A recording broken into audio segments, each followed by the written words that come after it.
Good morning second year maths. आपके जो है हम लोग आप जानते ही हैं कि आपके पेपर 2 चल रहा है और उसमें जो है यूनिट 3 जिसका चैप्टर है कि द्वितीय कोटि की रैखिक अवकल समीकरण यानी linear differential equation of second order. ठीक है, तो इसमें जो है हम लोग नॉर्मल फॉर्म में जो है कन्वर्ट करके जो है उसका सॉल्यूशन जो है इस रैखिक अवकल समीकरण का ज्ञात कर रहे हैं। ठीक है, तो एक और एग्जाम्पल मैं लेती हूँ, आपको समझाती हूँ कि उसमें जो है उसको कैसे नॉर्मल रूप में लेना है। ठीक है, यानी नॉर्मल फॉर्म में लेना है और उसको सॉल्व करना है। तो क्वेश्चन ये है कि एक्स स्क्वायर, देखने में ये क्वेश्चन जो है काफी बड़ा लगता है कि भाई अब इसमें लॉग है उसका स्क्वायर भी है, लेकिन जब करते हैं तो ये क्वेश्चन इजी है। 2x log x dy by dx plus, अब ब्रैकेट में जो है बड़ा सा टर्म है प्लस 2 प्लस ब्रैकेट में 2 प्लस लॉग x माइनस 2 और ये लॉग x का स्क्वायर, ठीक है, y is equal to x square और लॉग x का क्यूब। अब आप जानते हैं नेक्स्ट स्टेप आपको क्या करना है, क्योंकि जो द्वितीय अवकलज होता है यानी कि सेकंड डेरिवेटिव होता है उसका जो है कोफिशिएंट यानी गुणांक क्या होता है, गुणांक जो है 1 होना चाहिए। यानी आपको क्या करना है, पूरी समीकरण को एक्स स्क्वायर लॉग एक्स के स्क्वायर से जो है वो भाग देना है। ठीक है, तो d2y dx2 minus 2 x log x upon x square log x का स्क्वायर dy बाय dx, और यहाँ पे जो है ब्रैकेट में है 2 प्लस लॉग एक्स माइनस 2 और लॉग एक्स का स्क्वायर अपॉन जो है आ जाएगा यहाँ पर एक्स स्क्वायर और लॉग एक्स का square y is equal to यहाँ पे होगा x square log x cube upon x square और लॉग एक्स का स्क्वायर। अब सिंप्लीफाई कर लेते हैं, d2y dx2 और यहाँ पे जो आ जाएगा 2 upon x into log x d y by d x plus यहाँ पे जो है हम लोग रहने ही देते हैं। ठीक है, इसको सिंप्लीफाई नहीं करते हैं, बाद में करेंगे जब हम लोग जो है अपना आई जो है फाइंड करेंगे तब, इसको एज इट इज रहने देते हैं। ठीक है, और y और ये हो जाएगा यहाँ पर एक्स स्क्वायर कैंसिल हो गया और ये आ जाएगा लॉग एक्स।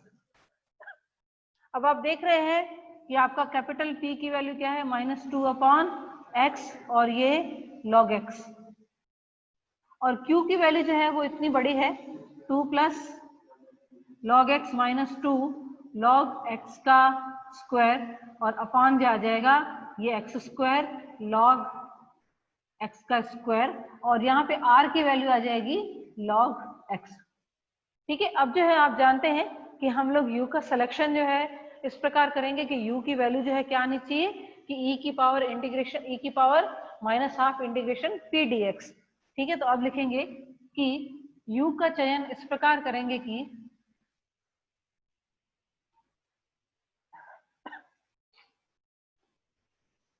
u का चयन इस प्रकार करेंगे कि u इज इक्वल टू क्या आना चाहिए e की पावर -12 इंटीग्रेशन p dx। क्यों कर रहे हैं इस प्रकार का चयन, क्योंकि सेकंड टर्म जो है यहाँ पे हमको निकालना है, सेकंड फर्स्ट डेरिवेटिव यानी कि यहाँ से निकालना है, तो e की पावर -12 और ये हो जाएगा -2 अपॉन लॉग एक्स। ठीक है, into x, sorry x into -2 upon x into log x dx। ठीक है, अब जो है इसको कैसे सॉल्व करना है इस इंटीग्रेशन को, पहले तो आप जानते हैं कि माइनस माइनस चला गया।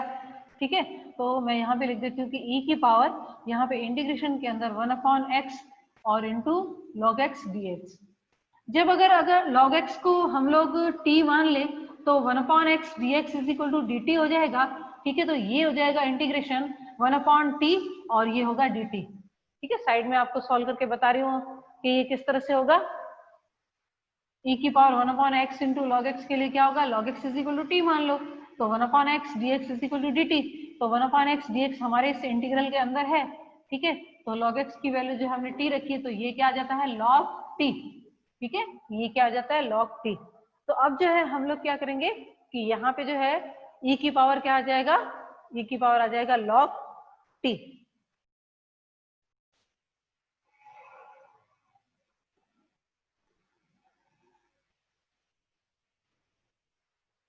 This is equal to integral, और ये आ जाएगा log t यानी कि log x। लिख दो तो चलेगा, ठीक है।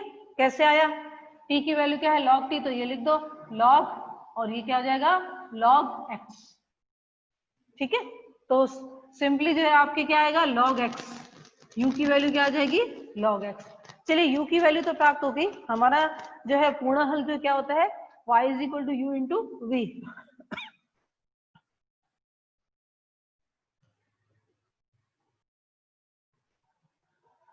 लिखेंगे कि माना समीकरण का पूर्ण हल y is equal to u into v, therefore समीकरण का प्रसामान्य रूप यानी नॉर्मल फॉर्म ऑफ इक्वेशन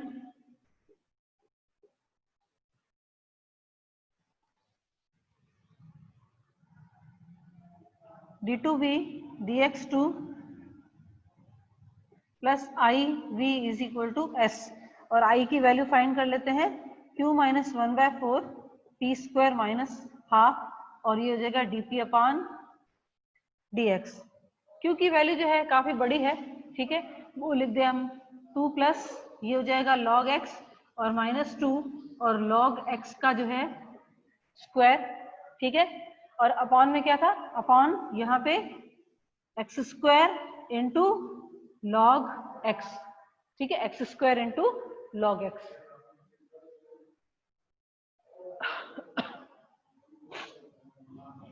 चलिए p की वैल्यू क्या है -2 upon x into log x, तो ये आ जाएगा यहाँ पर -1/4 और ब्रैकेट में 4 और 1 अपॉन ब्रैकेट में लिख देती हूँ पूरा 4 अपॉन एक्स स्क्वायर और ये log x का स्क्वायर, ठीक है। p की वैल्यू ये है। फिर जो है क्या करना है कि माइनस हाफ तो है ही, इसका डेरिवेटिव करना है, ठीक है। तो यहाँ पे जो है -2 तो रहेगा ही, तो -1 अपॉन ये हो जाएगा एक्स स्क्वायर और log x का स्क्वायर, और फिर जो है क्या होगा, नेगेटिव साइन तो आगे है ही, और ये होगा आपके कि log x प्लस 1, या लिख सकते हैं हम लोग 1 प्लस log x, तो ये आ जाएगा log x प्लस 1, ठीक है। इसको मैं छोटी ब्रैकेट बना दूं इसको, और ये बड़ी ब्रैकेट। कैसे आया, d by dx of 1 upon x log x, ठीक है, ये पूरा फंक्शन है, ठीक है, ये पूरा फंक्शन है। तो सबसे पहले आ जाएगा -1 upon x plus log x का होल स्क्वायर, ठीक है, इसका स्क्वायर, और फिर से जो है चेन रूल के हिसाब से फिर से इसका डेरिवेटिव होगा। पहले x का करेंगे तो ये 1 हो जाएगा यानी कि log x रहेगा, ठीक है, x का करेंगे 1 हो जाएगा। फिर जो है प्लस x को एज इट इज रखेंगे, log x का करेंगे तो 1 अपॉन x हो जाएगा, तो ये x आपस में कैंसिल हो जाएंगे, ठीक है, x कैंसिल हो गए, तो ये क्या आ जाएगा माइनस log x और प्लस 1 अपॉन एक्स स्क्वायर और log x का स्क्वायर, ठीक है। तो ये कैसे आया, मैं आपको साइड में बता रही हूँ कि 1 अपॉन एक्स का डेरिवेटिव क्या होता है -1 अपॉन एक्स स्क्वायर, लेकिन यहाँ पे हमारे पास क्या है, पूरा का पूरा फंक्शन है, तो क्या करेंगे उसका स्क्वायर करेंगे, फिर उसका फिर से डेरिवेटिव होगा, किसके हिसाब से, चेन रूल के हिसाब से, ठीक है, ये हो गया। अब जो है हम लोग क्या कर लेते हैं कि ब्रैकेट जो है ओपन कर लेते हैं, और एक्स स्क्वायर और log x से भी जो है हम लोग डिवाइड कर लेते हैं, तो देखते हैं कि यहाँ पे रिमेनिंग टर्म जो है वो कौन सा बचता है, ठीक है। तो i इज इक्वल टू ये हो जाएगा 2 अपॉन एक्स स्क्वायर, और यहाँ पे log x का यहाँ पे स्क्वायर है, ठीक है, log x का स्क्वायर है। फिर जो है दूसरा टर्म कौन सा है यहाँ पे log x अपॉन, तो ये आ जाएगा प्लस 1 अपॉन ये एक्स स्क्वायर, और इनटू जो है सिर्फ log x आएगा, एक log x जो है वो कैंसिल हो जाएगा, और ये हो जाएगा -2 अपॉन एक्स स्क्वायर, यहाँ पे 4 जो है आपस में कैंसिल हो जाएंगे और -1 ये आ जाएगा एक्स स्क्वायर और लॉग एक्स का स्क्वायर। ठीक है, यहाँ पे ये माइनस माइनस ये प्लस हो गए और 2 भी कैंसिल हो जाएगा तो ये आ जाएगा माइनस साइन। ठीक है, सबसे पहले जो है हम लोग क्या कर लेते हैं, इसके भाग में जो है ये लिख लेते हैं x square into log x का स्क्वायर। तो आप जानते हैं क्या आ जाएगा 1/x स्क्वायर और ये हो जाएगा लॉग एक्स। ठीक है, फिर जो है यहाँ पे आगे नेगेटिव साइन ऑलरेडी है ही। ठीक है, तो ये क्या हो जाएगा -1/x स्क्वायर और इंटू ये हो जाएगा log x का स्क्वायर। अब आप देख लो कि यहाँ पे जो है ये 2/x square log x square है। ठीक है, और यहाँ पे माइनस माइनस तो कितने हो गए -2। ठीक है, किसको लेंगे कि ये term plus 1/x square log x, यहाँ पे -1 है, यहाँ पे -1 है, लेकिन यहाँ पे +2 है, तो ये टर्म जो है इसके साथ जो है वो कैंसिल हो जाएंगे। और ये तो क्लियर है 1/x स्क्वायर log x का जो है ये दोनों भी आपस में कैंसिल हो जाएंगे। तो i की वैल्यू क्या आएगी -2/x स्क्वायर। ठीक है, -2/x स्क्वायर। अब बाकी कौन सा रहा आपके s क्या होता है r/u हमने ऑलरेडी फाइंड कर लिया है, s is equal to r/u और r की वैल्यू कौन से है यहाँ पे log x और u की वैल्यू भी कौन से है यहाँ पे log x, तो इज इक्वल टू कितना आ जाएगा यहाँ पे 1। ठीक है, इज इक्वल टू आ जाएगा 1। अब जो है i और s की वैल्यू हमारे नॉर्मल फॉर्म में हम लोग पुट कर लेते हैं, तो d2v dx square plus iv is equal to s, तो ये हो जाएगा d2v dx स्क्वायर -2/x स्क्वायर v इज इक्वल टू 1, जो कि समघात अवकल समीकरण है। ठीक है, क्या लिखेंगे कि जो कि समघात अवकल समीकरण है, जो कि समघात अवकल समीकरण है। तो क्या करेंगे कि log x is equal to हम लोग क्या मानेंगे z। ठीक है, तो log x is equal to माना log x is equal to z, this implies x is e की पावर z। तो हमारी जो है ये जो है किसमें कन्वर्ट हो जाएगी d-1 और यहाँ पे क्या आ जाएगा आपके v। ठीक है, और माइनस यहाँ पे जो है क्या आ जाएगा 2 सॉरी पहले मैं इसको कन्वर्ट करके लिख दूं, हाँ पहले मैं इसको ऐसे लिख दूं x square d2v dx square और -2v is equal to x square. ठीक है, अब जो है इसको ऐसे लिखेंगे।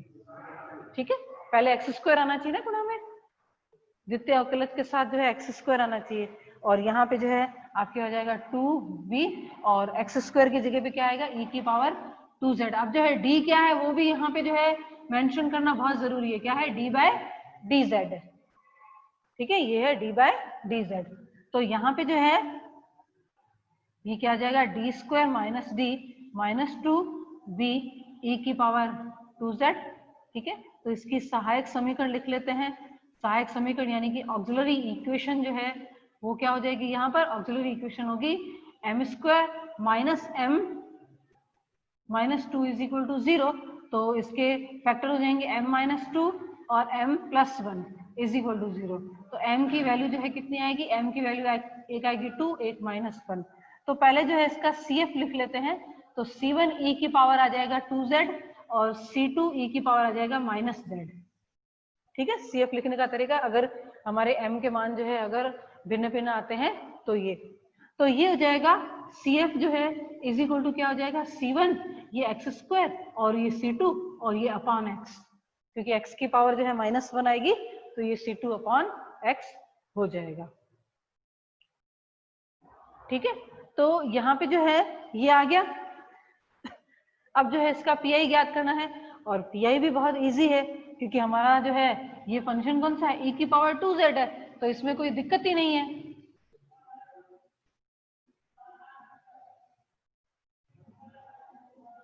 PI is equal to 1 upon ये हो जाएगा d स्क्वायर माइनस d -2 और e की पावर 2z। तो इसके फैक्टर कर लेते हैं, क्यों, क्योंकि जब d इज इक्वल टू जो है हम लोग रखते हैं, ठीक है, जब d इज इक्वल टू हम लोग 2 रखते हैं तो यहाँ पे ये 0 हो जाता है, यानी कि अब जो है हमारे d-2 फैक्टर जो है कितनी बार रिपीट हो रहा है, एक बार रिपीट हो रहा है। अगर एक बार रिपीट हो रहा है तो इसका मतलब क्या है कि z की ही उतनी जो है पावर आएगी और उतने ही नीचे फैक्टोरियल आएंगे और बाकी जो है क्या बचा d+1, तो उसमें जो है d इज इक्वल टू 2 रख देंगे और ये आ जाएगा 2+1 और e की पावर 2z। तो ये हो जाएगा कि z/3 e की पावर 2z, यानी ये आ जाएगा x²/3 और आ जाएगा log x। ठीक है, तो अब जो है v की वैल्यू हमने फाइंड कर ली। ठीक है, यहाँ पे जो है v की वैल्यू क्या है, v की वैल्यू आ जाएगी c1, ये हो जाएगा x² c2/x और ये हो जाएगा x³ और ये log x। ठीक है, ये हो जाएगा log x। तो इसका समीकरण का हल क्या होगा, u इंटू वी, जो कि u हमने ऑलरेडी अलग से फाइंड कर लिया है, उसको मल्टीप्लाई में लिख देंगे और c1 ये x² c2/x और ये आ जाएगा x³ और ये log x। ठीक है, तो ये आ गया इसका समीकरण का हल।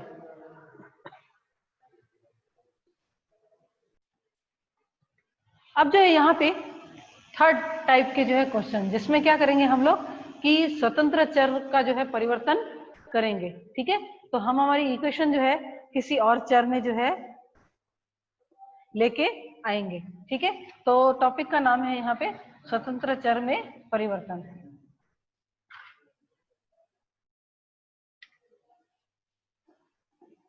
स्वतंत्र चर का परिवर्तन यानी कि चेंज ऑफ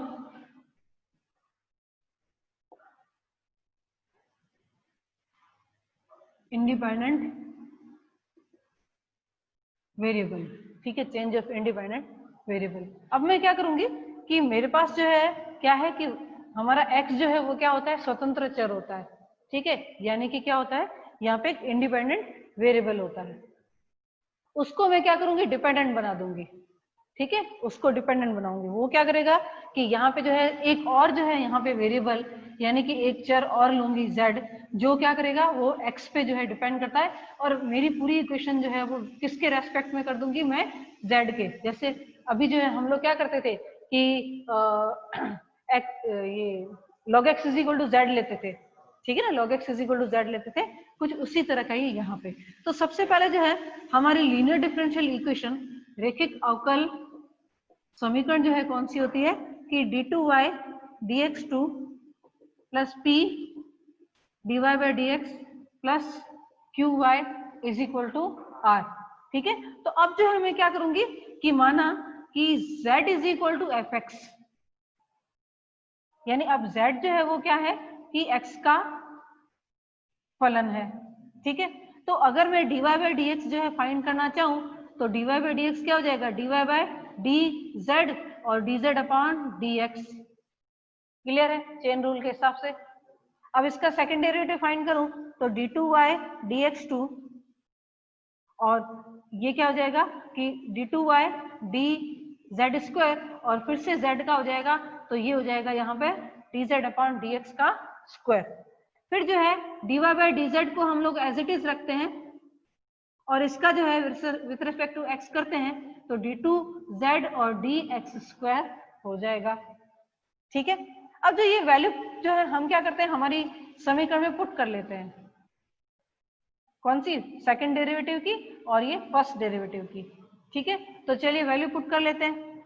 तो ये आ जाएगा कि d2y dz² dz/dx का स्क्वायर और ये हो जाएगा यहाँ पे dy बाय dz और d2z dx² और प्लस p और ये आ जाएगा कि dy बाय dz और dz/dx plus qy is equal to r। अब जो है d2y dz2 और यहाँ पे जो है क्या करेंगे कि dz/dx की जो स्क्वायर से जो है पूरी इक्वेशन को जो है भाग दे देते हैं और dy बाय dz जो है वो कॉमन ले लेते हैं, तो d² dx² plus p dz/dx और अपॉन में क्या आ जाएगा dz अपॉन dx का स्क्वायर और ये आपके हो जाएगा dy बाय dz। ठीक है, अब इक्वेशन किस में आ गई, dy बाय dz में आ गई। ठीक है, यहाँ पे जो है किसके रेस्पेक्ट में कर रहे हैं अब, z के, तो ये हो जाएगा q upon dz upon dx का स्क्वायर y और is equal to r upon dz upon dx का स्क्वायर। तो अगर मैं इसको नाम अलग दे दूं, जैसे dy बाय dz के साथ है उसको नाम मैं p1 दे देती हूँ। ठीक है, इसको नाम p1 दे देते हैं, तो p1 इज इक्वल टू क्या हो जाएगा, d2z dx square plus p dz upon dx upon dz upon dx का स्क्वायर। ठीक है, और q1 इज इक्वल टू क्या आ जाएगा, q upon dz upon dx का स्क्वायर और r1 आ जाएगा r upon dz upon dx का स्क्वायर। अब जो है हमारी इक्वेशन जो है किसके रेस्पेक्ट में होगी, z के रेस्पेक्ट में, तो d2y dz2 और ये आ जाएगा आपके p1 dy बाय dz और plus q1 y is equal to r1, क्या आ जाएगा, इज इक्वल टू r1। अब जो है हमें क्या करना होगा कि जब भी हमको कोई भी जो है रेखिक अवकल समीकरण दी हुई होगी तो हमें z जो है अपनी मर्जी से चूज करना है। ठीक है, ये हमको क्या करना है, अपनी मर्जी से चूज करना है। यहाँ पे जो है वो हमको किससे पता चलेगा, जो हमारी दी हुई अवकल समीकरण होगी। ठीक है, दी हुई अवकल समीकरण होगी उससे हमें मालूम चलेगा कि हमें जो है क्या चूज करना है।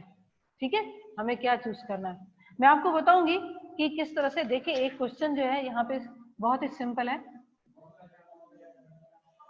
यहाँ पे जो है आपको ये मेन ये याद रखने हैं, बस आपको फॉर्मूला याद रखने हैं, बाकी जो है ये पूरी प्रोसीजर वैसे भी ध्यान में नहीं रखनी है। आपको ये याद होना चाहिए कि P1 क्या होगा, ये याद होना चाहिए Q1 क्या होगा, R1 क्या होगा। और जैसे ही प्रैक्टिस करोगे, ठीक है, प्रैक्टिस करोगे तो आपको अपने आप ही जो है याद रह जाएगा। और वैसे ही 4-5 क्वेश्चन तो मैं आपको यहाँ पे बोर्ड पे कराऊंगी कि जिससे आपको जो है ये याद हो जाए। तो चलिए स्टार्ट करते हैं क्वेश्चन।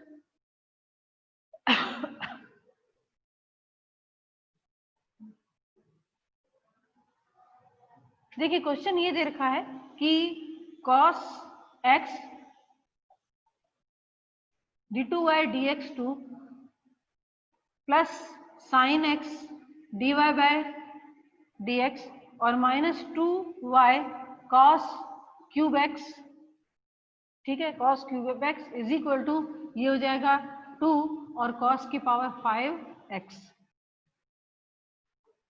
चलिए सबसे पहले क्या करना है कि द्वितीय अवकलज है यानी सेकंड डेरिवेटिव है, उसके साथ जो है हमेशा कोई भी फंक्शन नहीं होता है, 1 होता है, तो हम लोग डिवाइड कर लेते हैं और ये हो जाएगा साइन अपॉन कॉस, यहाँ पे 10, ठीक है, dy बाई dx और यहाँ पे जो है 2y और ये हो जाएगा यहाँ पे cos स्क्वायर x और यहाँ पे हो जाएगा 2 cos की पावर 4x।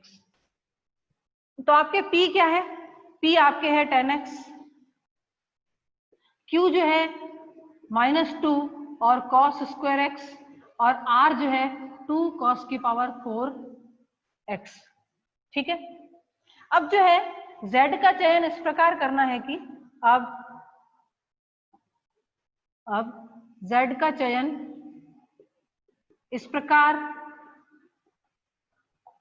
करेंगे कि क्या आना चाहिए कि जब मैं dz अपॉन dx का अगर स्क्वायर लूं, ठीक है, कैसे चूज करेंगे, अगर मैं dz अपॉन dx का स्क्वायर लूं तो मुझे क्या मिलना चाहिए, यहाँ पे cos स्क्वायर x मिलना चाहिए, ऐसा मुझे। तो ये आपको कौन सा चूज करना है, कहां से पता चलेगा, इस q से पता चलेगा। अब मुझे कैसे पता चला, क्योंकि cos q में क्या है -2 तो है, उसको मैंने छोड़ दिया, लेकिन क्या है cos क्या है, उसका स्क्वायर है। ठीक है, तो ऐसा फंक्शन लेना है q में से, आपको चूज करना है ऐसा फंक्शन ठीक है, कि जिसमें जो है क्या होगा कि ये जो है क्या आ जाएगा इसका dz अपॉन dx का स्क्वायर इज इक्वल टू क्या हो जाएगा cos x, और तो dz upon dx is equal to क्या हो जाएगा यहाँ पे cos x। ठीक है, तो z की वैल्यू क्या हो जाएगी, अब z की वैल्यू हो जाएगी यहाँ पे इंटीग्रेट करेंगे तो ये हो जाएगा sin x। ठीक है, यानी कि आपको z कौन सा चूज करना है, z is equal to sin x। ठीक है, कैसे पता लगाया मैंने क्या किया कि पहले जो है Q में देखा कि कौन सा फंक्शन है जिसका एक वर्ग किया हुआ है यहाँ पे, तो ये cos है उसका वर्ग किया हुआ है, तो dz अपॉन dx का स्क्वायर वही लिया मैंने। ठीक है, वही लिया। अब जो है P1 फाइंड करते हैं। P1 की वैल्यू क्या है, P1 की वैल्यू है d2z dx स्क्वायर और प्लस p और यहाँ पे dy dz अपॉन dx, और ये हो जाएगा dz अपॉन dx का स्क्वायर। तो चलिए यहाँ पे dz अपॉन dx क्या है, यहाँ पे cos x, तो क्या आ जाएगा माइनस sin x आ जाएगा। ठीक है, p की वैल्यू कितनी है यहाँ पे प्लस tan x। ठीक है, ये आ जाएगी tan x, और ये इसकी वैल्यू क्या है dz अपॉन dx की, यहाँ पे इंटू cos x, और अपान आ जाएगा यहाँ पे cos स्क्वायर x। अभी आप जानते हैं इज इक्वल टू 0 हो गया, क्यों, क्योंकि sine upon cos, cos cos cancel हो जाएगा। ठीक है, तो यहाँ पे 0 हो जाएगा, तो माइनस साइन एक्स और प्लस साइन एक्स अपान जो है ये हो जाएगा cos square x is equal to 0। अब एक अच्छी बात होगी कि आपको जो है P1 का मान जो है क्या मिल गया, यहाँ पे 0 मिल गया, तो आप देखोगे कि इक्वेशन जो है बहुत ही छोटी बन जाएगी। और यहाँ पे जो है Q1 की वैल्यू क्या होती है कि Q upon dz upon dx का स्क्वायर। ठीक है, तो -2 और cos square x upon cos square x, तो ये आपके आ जाएगा -2, ये आ जाएगा -2। और r की वैल्यू क्या है, r इज इक्वल r1 की value r upon dz upon dx का स्क्वायर। ठीक है, dz अपॉन dx का स्क्वायर।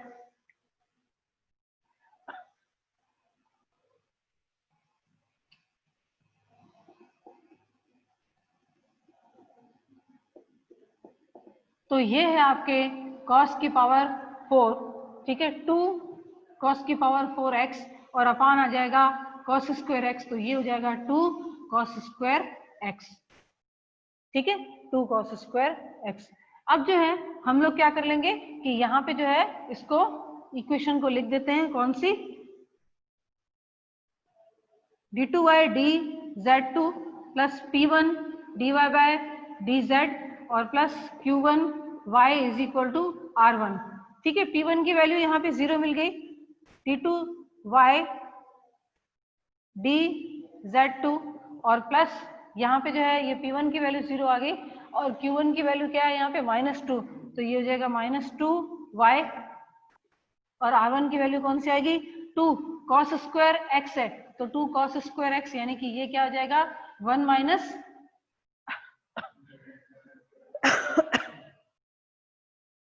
साइन स्क्वायर x, यानी क्या हो जाएगा 2 1 माइनस जेड स्क्वायर। तो यहाँ पे मैं 1 माइनस जेड स्क्वायर लिख देती हूँ। अब तो बहुत ही सिंपल हो गई इक्वेशन।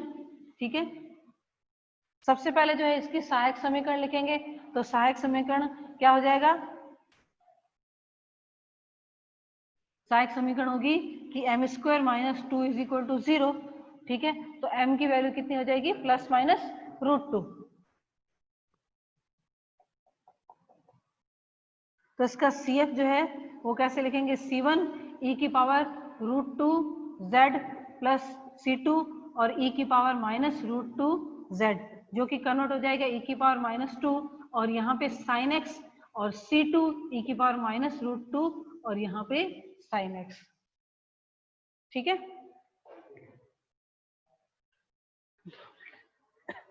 अब जो है PI फाइंड करते हैं, तो PI is equal to 1 upon t square minus 2 और 2 ये हो जाएगा 1 माइनस जेड स्क्वायर। ठीक है, सबसे पहले जो है क्या कर लेते हैं कि 2 यहाँ पे -2 को बाहर ले लेते हैं, तो 1 अपॉन 1 माइनस ये क्या हो जाएगा जेड स्क्वायर अपॉन 2 हो जाएगा, और ये हो जाएगा 1 माइनस जेड स्क्वायर। 2 कैंसिल हो गया, नेगेटिव साइन तो बाहर है ही, 1 माइनस डी स्क्वायर अपॉन 2 की पावर -1 1 माइनस जेड स्क्वायर। ठीक है, -1 ये हो जाएगा 1 प्लस डी स्क्वायर बाय 2 और प्लस डी की power 4 upon 4 and so on, और ये हो जाएगा 1 माइनस जेड स्क्वायर। इससे कुछ मतलब है ही नहीं क्योंकि वैसे ही जेड स्क्वायर है, तो ये 0 हो जाएंगे आगे के पद, तो ये हो जाएगा 1 माइनस जेड स्क्वायर, और 1/2 तो है ही आगे, ये इसका हो जाएगा 0 और इसका हो जाएगा -2।